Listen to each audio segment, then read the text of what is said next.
नमस्कार, देश प्रदेश में आपका स्वागत है। दिल्ली से मैं हूं परिमल कुमार और मुंबई से मेरे सहयोगी हैं सोहित मिश्रा। फिलहाल हम जिस जगह पे मौजूद हैं वो 24 अकबर रोड है, यानी कांग्रेस मुख्यालय। फिलहाल यहाँ पे सन्नाटा ज़रूर है, लेकिन कुछ वक्त में ऐसा अनुमान लगाया जा रहा है कि यहाँ पर हलचल तेज हो सकती है। दरअसल यहाँ पर राजस्थान के पूर्व डिप्टी सीएम सचिन पायलट आज शाम दिल्ली पहुँचे हैं। यूपी में जितिन प्रसाद के बीजेपी में जाने के बाद राजस्थान में पिछले साल बगावत का बिगुल बजाने वाला पायलट खेमा भी फिर से सक्रिय हो गया। पार्टी नेतृत्व भी इस मामले में संवेदनशीलता भांपते हुए क्राइसिस मैनेजमेंट पर लग गया है। प्रियंका गांधी ने कल ही सचिन पायलट से फ़ोन पर बात की और आज पायलट की दिल्ली में लैंडिंग हुई है।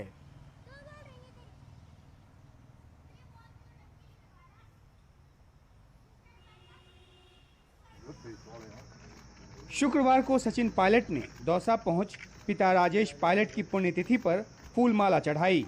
फिर जयपुर पहुंच पार्टी के कार्यक्रम में शामिल हुए।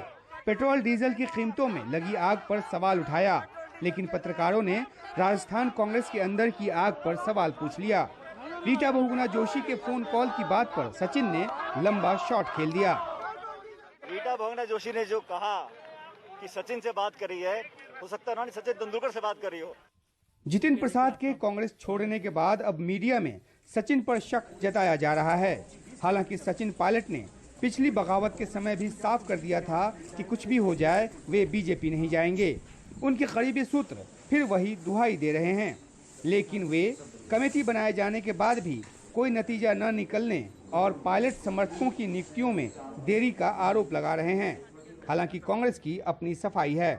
जब मैं हूँ यहाँ पर तो कैसे किसी की नहीं सुनी जाएगी, और सबकी सुनी जा रही है और सबकी बात हो करके सब लोगों के साथ में मिल करके हम लोग आगे कार्रवाई कर रहे हैं। और जो रिक्त पद हैं, चाहे वो कैबिनेट के हों, चाहे वो सरकार के अंदर बोर्ड और कमीशन के हों, उसको बहुत जल्दी अपॉइंटमेंट कर रहे हैं, सब लोगों से बात कर रहे हैं। सर, कहा जा रहा है सचिन पायलट काफी नाराज है। नहीं, मेरी तो रोज बात हो रही है। अगर नाराज होते तो मेरे से बात होती है।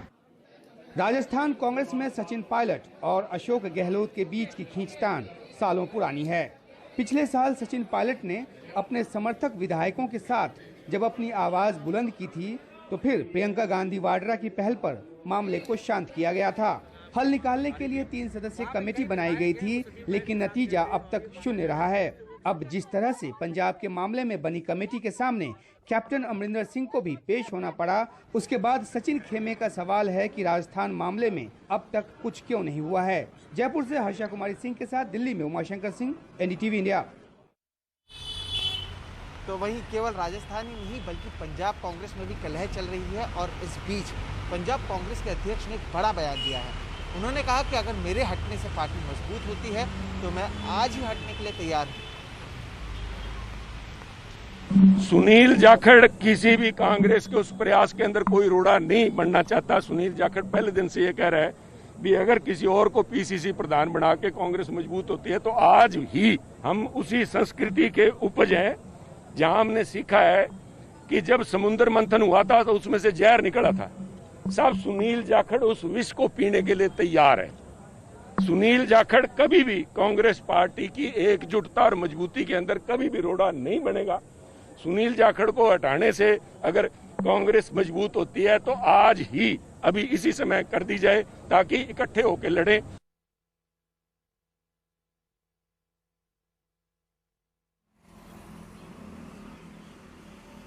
मुकुल राय बीजेपी को छोड़ फिर से टीएमसी में शामिल हो गए हैं। अटकलें कई दिन से चल रही थी, लेकिन आज उस पर विराम लग गया और एक बार फिर से मुकुल राय ने घर वापसी की।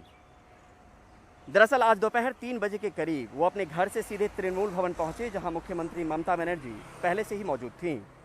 करीब 4:30 बजे प्रेस कॉन्फ्रेंस करके ममता बनर्जी ने पार्टी में उनका स्वागत किया। ममता ने कहा कि मुकुल रॉय ने कभी उनके रिश्ते खराब नहीं हुए, चुनाव में भी कभी मुझ पर हमला नहीं बोला। मुकुल रॉय ने भी कहा कि घर लौटकर उन्हें अच्छा लग रहा है। मुकुल रॉय 2017 में टीएमसी छोड़कर बीजेपी में चले गए थे। उनके बाद बड़ी संख्या में टीएमसी के नेता और विधायक बीजेपी में गए, लेकिन हाल के विधानसभा चुनावों में बीजेपी की हार और शुभेंदु अधिकारी के बढ़ते कद को देखकर मुकुल रॉय ने घर वापसी का मन बना लिया। हम तो बीजेपी छोड़ के तृणमूल में आया है, और अभी बंगाल में जो स्थिति है, ये स्थिति में कोई बीजेपी में रहेगा नहीं। Mukul Roy joined, it is final, and from our side we welcome, that is final. We are not here to satisfy you. I cannot satisfy the BJP media. Ask BJP why they are breaking the party in everywhere. We are not breaking the party. It is his wish, his personal wish. He cannot stay with BJP. BJP is a party. It is not a party for the common people. It is a party for jamindars. It is a common party. It is a party for feudal landlords. And it is a party for only agency. So agency is, it is just mouthpiece of BJP. You people all know, but instead of that you are asking same question every day, don't do it. और इस पर ज्यादा जानकारी दे रहे हैं मेरे सहयोगी सौरभ गुप्ता।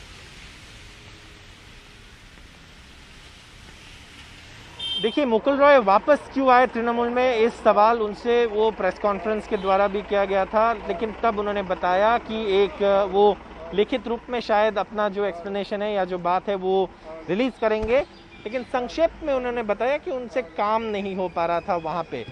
अब अगर आप इस सवाल को एक दूसरे के तरीके से देखें तो बीजेपी एक ऐसा दल है जो पश्चिम बंगाल में इतने दिन से बहुत सारे नेता दूसरे पार्टी से आ रहे थे। अब ये रिवर्स माइग्रेशन जिसे कहते हैं या घर वापसी जिसे कहते हैं वो भी शुरू हुआ है। ऐसा अनुमान किया जा रहा है कि और सारे लोग भी है और सारे जो चुने हुए विधायक है वो भी है जो वापस आना चाहते हैं, लेकिन ममता बनर्जी ने साफ कर दिया है कि जिन्होंने पर्सनल अटैक्स या गाली नहीं दिए हैं या जिन्होंने पैसे लेकर चुनाव के पहले, ममता बनर्जी का आरोप है, जो लोग पैसे लेकर चुनाव के पहले उनको धोखा दिया है उनको वापस नहीं लिया जाएगा। उन्होंने साथ साथ ये भी कहा वो कोई पार्टी तोड़ने में इंटरेस्टेड नहीं है, ये बीजेपी करता है, और कहा कि मुकुल रॉय खुद आना चाहते थे और उनका जो रिक्वेस्ट था उन्हें पार्टी ने मंजूरी दी है, तो इसलिए वो वापस आए हैं। और आखिरी जो स्ट्रॉ है वो है शुभेंदु अधिकारी का लीडर ऑफ ऑपोजिशन बनना, क्योंकि मुकुल रॉय का सूत्रों के अनुसार जो उनके आसपास है वो उनका कहना है कि मुकुल रॉय पार्टी को दिए हैं 4 साल, ऐसा नहीं कि वो आया राम गया राम है, वो गए, काम किए 2 साल, 2019 में 18 सीट मिला बीजेपी को और फिर उन्होंने 2021 के लिए भी काम कर रहे थे, लेकिन उनकी जो सॉल्यूशंस है, जो आइडियाज है, उन्हें इम्प्लीमेंट नहीं किया गया। का कहना है इसलिए बीजेपी का पश्चिम बंगाल में ये हालत हुआ कि वो जो कहे थे 200 सीट लाएंगे वो नहीं ला पाए, 77 सीट ला पाए, तो ये जो इसीलिए मुकुल रॉय छोड़ के गए हैं। उत्तर प्रदेश के मुख्यमंत्री योगी आदित्यनाथ पिछले 2 दिनों से दिल्ली में हैं। आज उन्होंने प्रधानमंत्री नरेंद्र मोदी से मुलाकात की और उसके बाद पार्टी अध्यक्ष जेपी नड्डा से। कल उन्होंने पार्टी के कद्दावर नेता अमित शाह से मुलाकात की थी, लेकिन दिलचस्प यह है कि इन तमाम मुलाकातों के बाद भी कोई आधिकारिक वक्तव्य नहीं जारी किया गया। सूत्र बस इतना बता रहे हैं कि यूपी में योगी बने रहेंगे, हाँ, मंत्रिमंडल में फेरबदल होगा। शुक्रवार सुबह भी मीडिया की निगाह योगी आदित्यनाथ पर रही।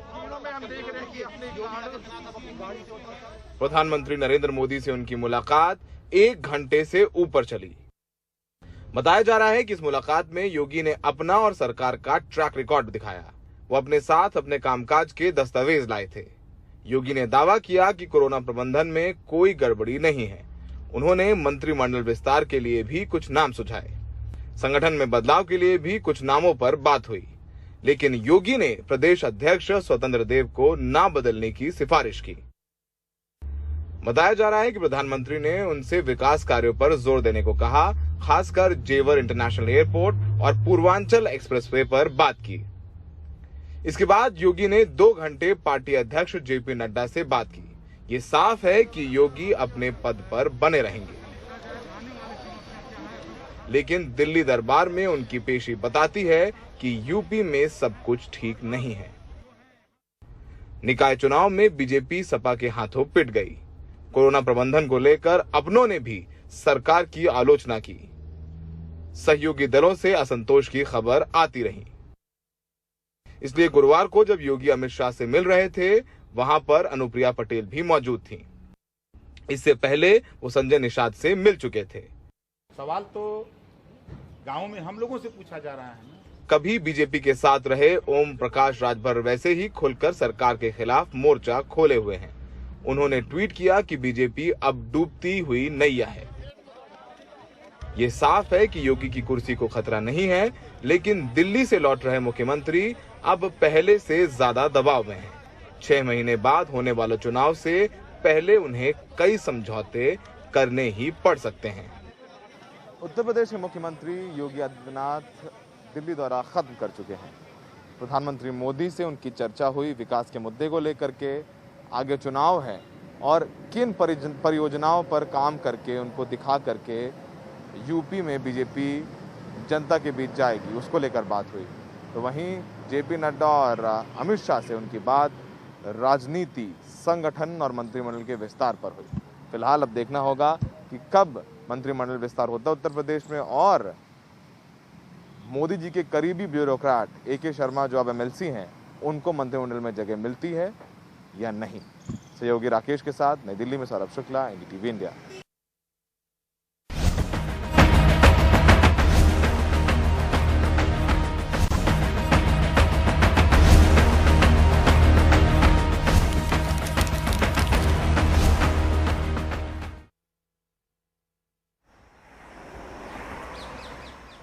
पेट्रोल डीजल की बढ़ती कीमतों पर आज कांग्रेस ने पूरे देश भर में प्रदर्शन किया और आपको बता दें कि बीते 1 साल में पेट्रोल और डीजल की कीमत में 20 से 25 रुपए की वृद्धि हुई है। रविश रंजन शुक्ला की ये खास रिपोर्ट। बढ़ती महंगाई के खिलाफ कांग्रेस ने शुक्रवार को कुछ इस तरह प्रदर्शन किया। दिल्ली से लेकर उत्तर प्रदेश और दूसरी जगहों पर कांग्रेस के कई बड़े नेताओं ने खामोशी से बढ़ती कीमतों पर तांगे पर बैठकर भी और पेट्रोल पंप के सामने खड़े होकर भी प्रदर्शन किया। कोरोना संक्रमण की दूसरी लहर के बाद कांग्रेस का ये पहला बड़ा प्रदर्शन है। 1.25 साल से कोरोना चले जा रहा है, उसके तहत सभी तरह के इकट्ठ करना मना किया हुआ था। इसी कारण आज भी एक जगह कहीं बहुत बड़ा नहीं कर रहे, लेकिन दिल्ली में भी, वैसे तो पूरे हिंदुस्तान में जगह जगह हो रहा है, लेकिन दिल्ली में भी आज 400 जगह पे ऐसे लोग हमारे साथी पहुंच के आज अपना विरोध प्रकट कर रहे हैं। तमाम सारी जगहों पर कांग्रेस के धरना प्रदर्शन चल रहा है, लेकिन इसमें सबसे बड़ी बात यही है कि पेट्रोल और डीजल में जो राज्य सरकार का टैक्स होता है, यानी वैट जो होता है, जो एक्साइज टैक्स होता है, उसके वजह से पेट्रोल और डीजल के ज़्यादा दाम बढ़ रहे हैं। लेकिन कांग्रेस शासित प्रदेशों में भी वैट जो है वो टैक्स कम करने का अभी कोई योजना नहीं है, तो निश्चित तौर पर इसके कहीं न कहीं राजनीतिक मायने भी हैं और एक सियासी फायदा उठाने की कोशिश भी है।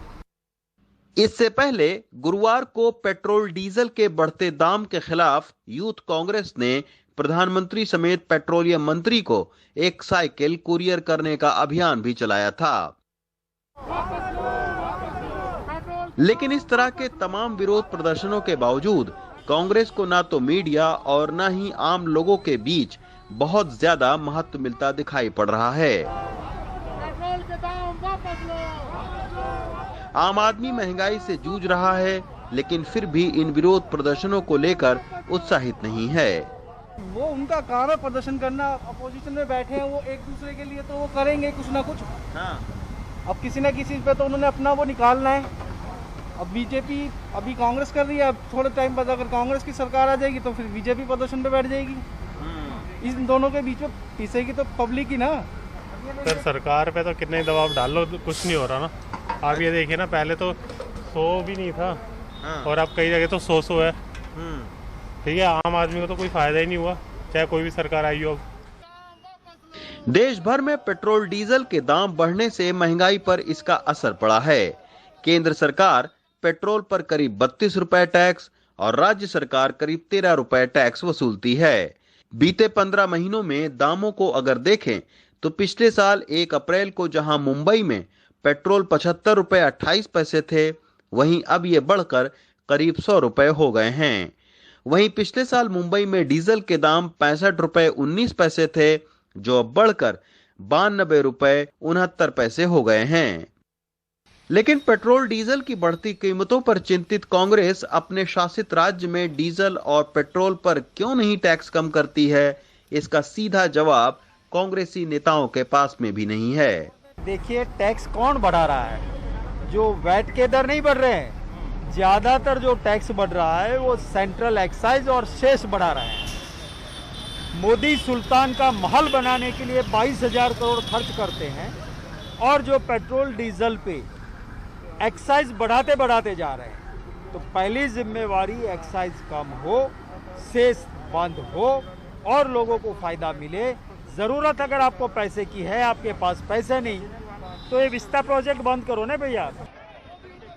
पहले कोरोना संक्रमण और अब बढ़ती महंगाई से बहुत सारे लोग प्रभावित हुए हैं, लेकिन अब भी विपक्ष विरोध प्रदर्शन करके सड़कों पर जोरदार उपस्थिति दर्ज कराने में ज्यादा कारगर नहीं दिखाई पड़ रही है।